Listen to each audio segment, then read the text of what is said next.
A lot of people move to Temecula for the lifestyle, but they don't realize that same lifestyle is what creates a lot of the traffic here.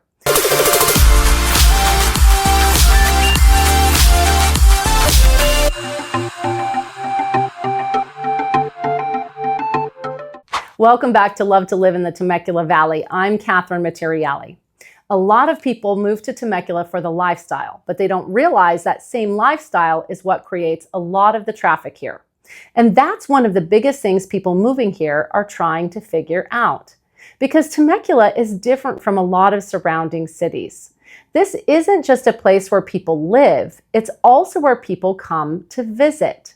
You've got wine country, Old Town Temecula, Pechanga Casino, the Promenade Mall, concerts, events, the Balloon and Wine Festival, and all of that absolutely impacts traffic patterns here. So if you're thinking about moving to Temecula, let's talk about the real answer when it comes to traffic. Because people oversimplify this conversation. They try to make it good traffic or bad traffic, when the reality is it depends heavily on where you live, where you're driving, and what time you're doing it.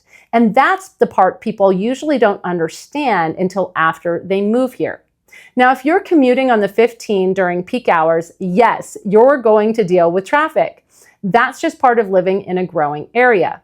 And over the last 10 years especially, traffic in Temecula has definitely increased.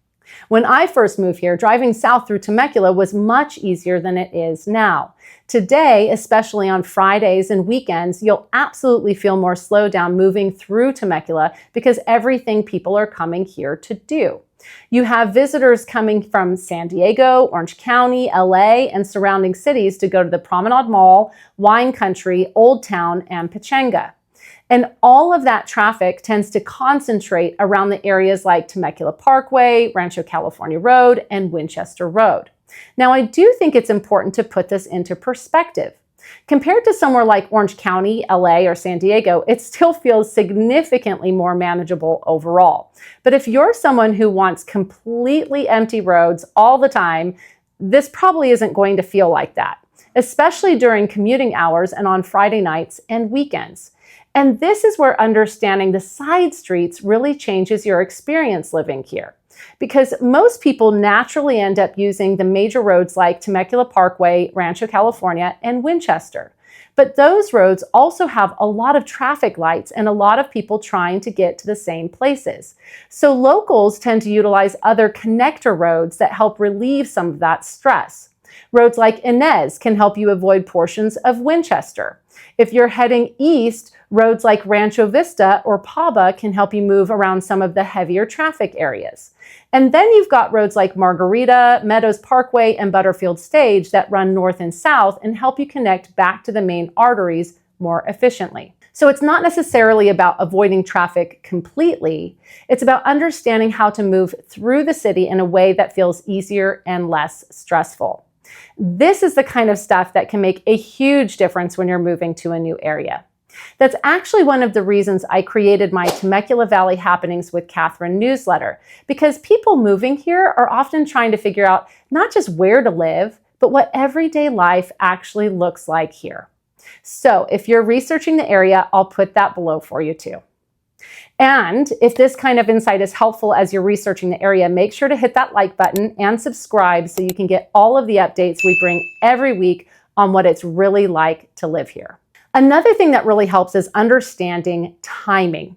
If you have flexibility when you run errands or when you're out driving around town, it can genuinely make a big difference in your day-to-day experience here. Weekends and evenings are naturally going to be busier because this is such a destination city and because of commuter times. But if you understand the flow of the city, it becomes much easier to navigate. So who is Temecula a really good fit for?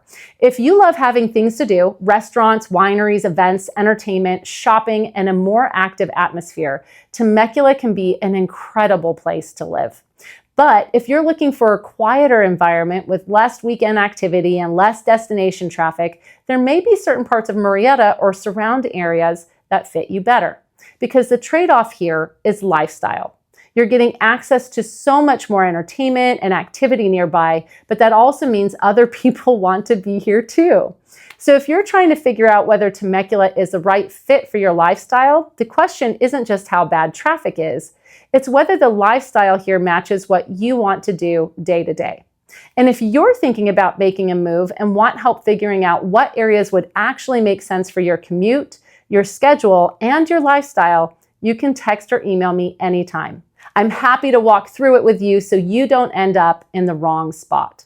I would love to be your guide for all things Temecula Valley. We'll see you on the next video.